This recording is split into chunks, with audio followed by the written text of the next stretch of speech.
बिस्मिल्लाहिर्रहमानिर्रहीम। अस्सलाम वालेकुम दोस्तों, साथियों। मैं सब दोस्तों को, सब लीडर्स को और ख़ास करके मियाँ साहब का शुक्रिया अदा करता हूँ कि उनने ये बिलावल भुट्टो जरदारी हमारे चेयरमैन की दावत पे आने का फैसला किया और साथ मिल के बैठे हैं। मैं मियाँ साहब की सेहत की भी दुआ करता हूँ और उनको खुशामदीद भी कहता हूँ।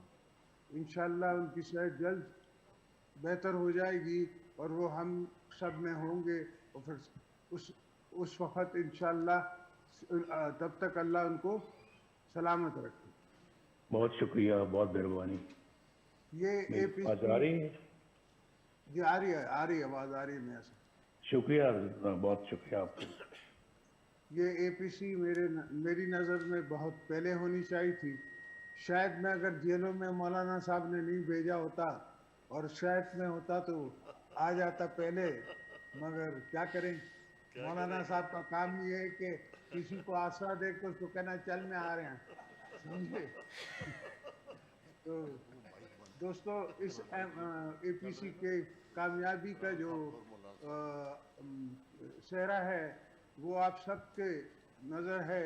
और ये आप देखें कि आपके एपीसी के खिलाफ जो चगलियाँ कर रही है हुकूमत, जो हथकंडे इस्तेमाल कर रही है हुकूमत, यही आपकी कामयाबी है। ये क्या बात है कि मियाँ साहब को वो टीवी में लाइव नहीं दिखा सकते, जनरल मुशर्रफ को दिखा सकते हैं। मेरा इंटरव्यू बैन किया जा सकता है पार्लियामेंट से, पर वो एक डिक्टेटर जो भागा हुआ है शहीद मोहतरमा बेनज़ीर भुट्टो के इल्ज़ाम में, उसका इंटरव्यू दिखाते हैं। वो इनके लिए नापाक नहीं है। हम जमहूरियत में यकीन रखने वाले सब नापाक हैं। तो दोस्तों, ये हालात आज के हैं, मगर हमें पैमरा की ज़रूरत नहीं है। हमें लोगों से लोगों को पता है, लोग हमें सुन रहे हैं और सुनते रहेंगे, चाहे ये कितना भी हमें ज़रगोब न करें, कितना भी है हमें बंद करने की कोशिश करें। जब से हम सियासत में हैं, हमने कभी ये आलम नहीं देखा कि इतनी टीवी पे बैंड हो, और जिस तरह एक सीईओ को जेल में डाला हुआ है, एक टीवी को बैन किया हुआ है 24 को पंजाब से, लाहौर से। तो ये सब इनकी कमजोरियों की निशानियां हैं। हम इसको इनकी कामयाबियां नहीं समझते, और ये चाहे कुछ भी समझें या करें, हमें इनकी ये कमजोरियां नजर आ रही हैं। आजकल की मीडिया को बैन करना और बैन रखना तकरीबन इम्पॉसिबल है। नेट पे आजकल बलूचिस्तान का बच्चा भी जो है वो फोन पे बात करता है अपने दिल की। केपी का भी करता है, सिंध का भी करता है, और पंजाब का, साउथ का, हर जगह का करता है। गिलगित बल्तिस्तान का भी करता है, और उसको कोई रोक नहीं सकता। और भी मुझे और भी खुशी है कि आज हमारी बेटी मरियम बीबी भी यहाँ हैं। उनको भी मैं वेलकम करता हूँ। वो हमारी बेटी हैं, मियाँ साहब की बेटी हैं, कौम की बेटी हैं। हम ने देखा है कि उनने क्या तकलीफ़ें बर्दाश्त की हैं, और हम समझ सकते हैं, इसलिए कि मेरी खुद बहन जेल गई हैं, मेरी बीबी बेनज़ीर भुट्टो साहिबा जेल गई थी। तो मैं समझ सकता हूँ कि इन दरिंदों ने उनके साथ कितनी तकलीफ के साथ उनने गुजारा होगा। मगर मैं उनको भी सलाम भी करता हूँ, मरियम बीबी को, और उनको कहता हूँ कि हम साथ हैं आपके।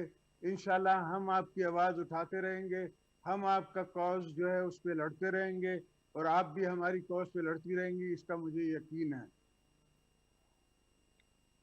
ये हमारी कोई पहली एपीसी नहीं है। 1996 में भी, 2006 में भी बीबी साहिबा ने सऊदी अरेबिया जाके मियाँ साहब के साथ एक चार्टर ऑफ डेमोक्रेसी साइन किया था। उस चार्टर ऑफ डेमोक्रेसी से हमने एक हम आहंगी मिलाई थी, बनाई थी, जिसमें हमने मुशर्रफ को भी घर भेजा और साथ साथ हमने 18th अमेंडमेंट भी पास की। 18th अमेंडमेंट हमने एक दीवार बनाई है पाकिस्तान के कॉन्स्टिट्यूशन के गिर्द, ताकि कोई मैली आंख रखने वाला अंदर से या बाहर से पाकिस्तान को कमज़ोर न कर सके।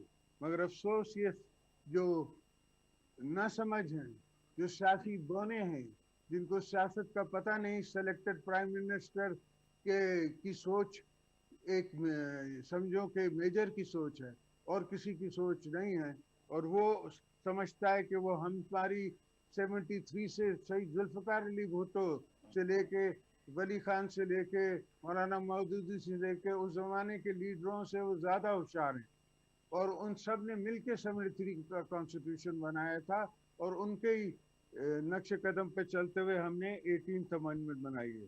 तो मेरे दोस्तों, मुझे ख्याल है, मेरे भाइयों, मुझे समझ आती है कि ये इस तकरीर के बाद और इस APC के बाद पहला बंदा मैं ही जेल में हूँगा, मगर मौलाना साहब से रिक्वेस्ट है कभी मुलाकात पे तो आइएगा, समझे। तो उस मुलाकात का मुझे इंतज़ार भी रहेगा। हमने शुरू से इस मैनिपुलेशन के खिलाफ, इस जाली मैंडेट के खिलाफ, और मेरा ख्याल है बिलावल पहला हमारा चेयरमैन था जिसने पहले दिन कहा कि ये प्राइम मिनिस्टर सेलेक्ट है। हमने कोशिश की 2 साल कि किसी तरीके से जमहूरियत बचे, मगर मुझे नहीं लगता कि इनका कोई जमहूरी इदारों को बहाल करने का इरादा है। मेरी ये आप दोस्तों को हिदायत होगी और अर्ज होगी कि आप इस APC में कोई लाए अमल तय कर लें, ऐसा लाए अमल तय करके हमें दें कि हम आगे चल के उससे जमहूरियत को मजबूत कर सकें और जमहूरियत को आगे बढ़ा सकें। इसलिए कि पहली बुनियाद जमहूरियत है, हर चीज़ की पहली बुनियाद मुल्कों की जमहूरियत होती है, उसके बाद प्रॉस्पेरिटी होगी, उसके बाद आप जाके कोई और काम करेंगे। मगर ये ऊपर से आके और नीचे समझते हैं कि हमने जमहूरियत कर दी, ये कोई जमहूरियत नहीं है। इस तरह मुल्क नहीं चलते। हम बलोचों के कॉज के लिए भी अपनी आवाज़ बुलंद करते हैं और पाकिस्तान के फ्रेमवर्क में, और दूसरी कौमों के लिए भी, दोस्तों के लिए भी। 18th अमेंडमेंट में सबसे ज़्यादा अगर हिस्सा मिलता है तो पंजाब को मिलता है। हम पंजाब के साथ भी हैं, हम साउथ पंजाब के साथ भी हैं, हम पूरे पाकिस्तान के साथ मिलके हुकूमत शेयर करके, अपने सोचें शेयर करके और फिर आगे बढ़ना चाहते हैं।